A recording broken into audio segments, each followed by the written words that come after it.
Hello, Steve White, Steve Arts 89, or Trek Boy for Steve Arts 89. Just a little video on Star Wars.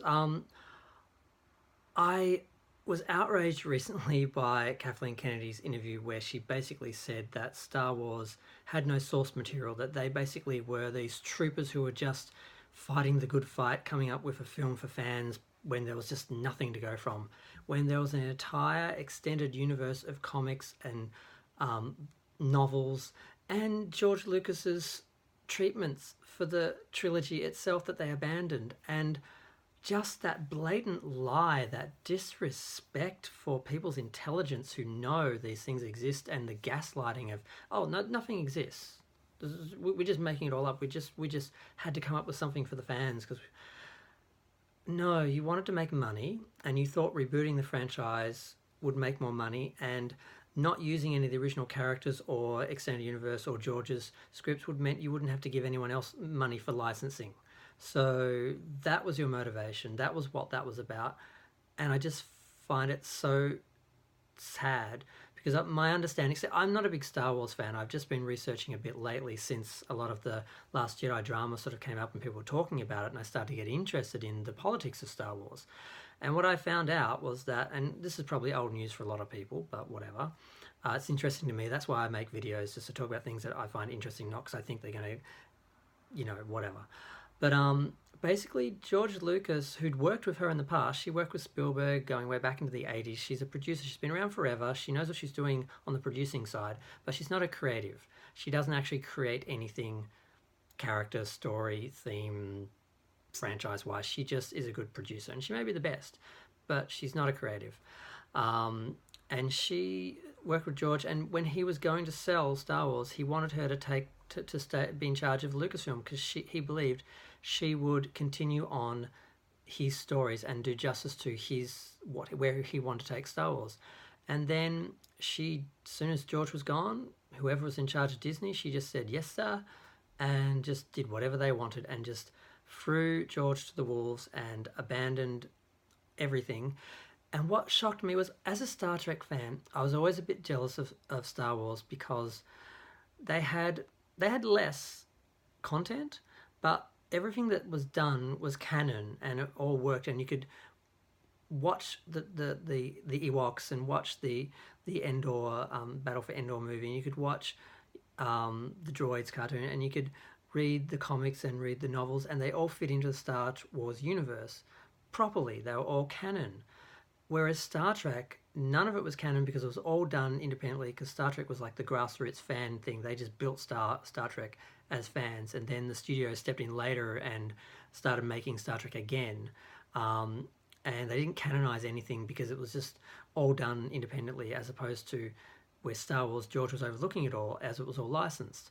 So I was always jealous of that. And then I found out, and I didn't know this, when Disney bought Star Wars, they just said, oh, all the extended universe stuff, it's no longer canon. It's all trash, doesn't matter.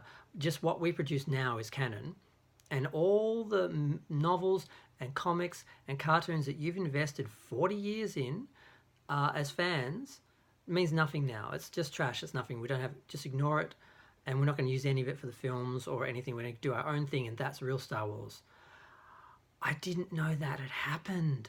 I just found that out, and I'm really shocked that happened, and I feel so bad for Star Wars fans that they got that treatment. Basically, they just took, it's sort of like when Gene Roddenberry did the animated Star Trek. It was originally canon, and then when he started doing Next Gen, he turned around and said, it doesn't fit some of the things I'm doing in Next Gen now, so it's not canon anymore.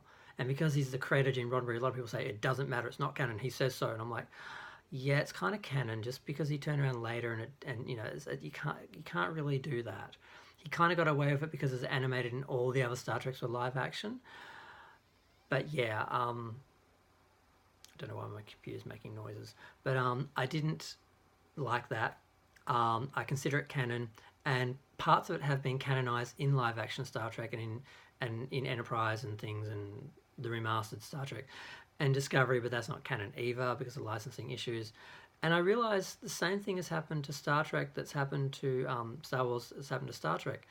Basically, to get out of paying George Lucas money, they ditched everything canon and tried to reboot it and just use the canon characters to get old school fans in, but then kill it all off. And then the idea was to have their own Star Wars emerging out of it all that they could then make money out of, and just producing it out like a production line. And that's because they're a studio. That's how they think. They actually don't understand creative things. They actually don't understand you can't just make something like that and have people fall in love with it and support it like they did with the original Star Wars George created.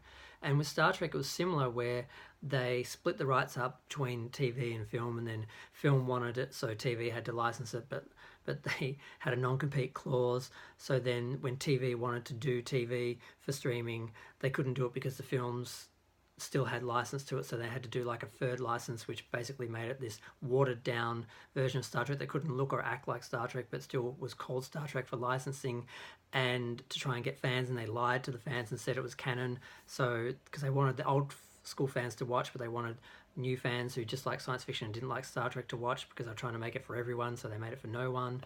And now there's two separate sides of the fan base.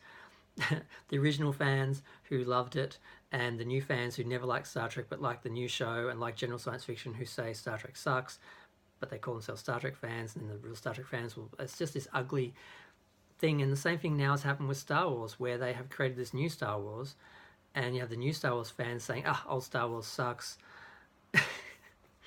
And it's just this ugly world. Once upon a time it was Star Trek versus Star Wars, and that was it.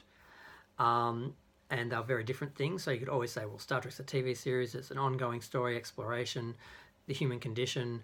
Star Wars is a very small story about a very specific situation, a very specific battle, a very specific sort of thing.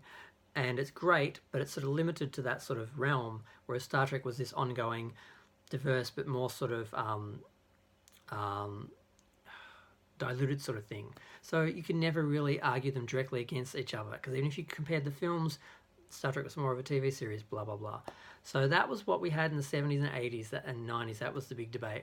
Now, in this current time, we've got these split franchises, and it's happened with Doctor Who as well, where they brought in the female Doctor, but then they changed the show.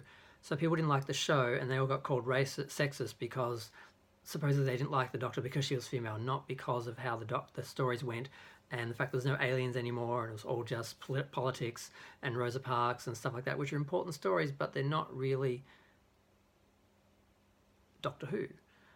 Doctor Who was silly monsters and serious stories, but not political. So now we've just got this whole situation where all the franchises have been split through political agendas or licensing agendas, and I never saw this coming. So I grew up with all these franchises. I loved them all, and I thought they would just go on forever with creative people behind them. But the studios eventually all got a hold of them because all the creatives retired or died, and now it's just people for hire. But the studios own them. They hire people and tell them what to do, and there's no creative integrity to any of it, and it's all just a mess. And I'm really sad to see what's happened with all of them, because now I've realised, you know what, it's all dead. It's all dead for me. It's not made for me anymore, being a white male. I need to just watch my old DVDs, live in the past, because unless there's a huge backlash and the pendulum swings backwards, there's not going to be anything produced for me or anyone else in my realm for quite a while. But I just had to have a rant about that. Thanks for listening. If you have any comments are good. Let me know what you think. Like, subscribe. Thanks. Bye.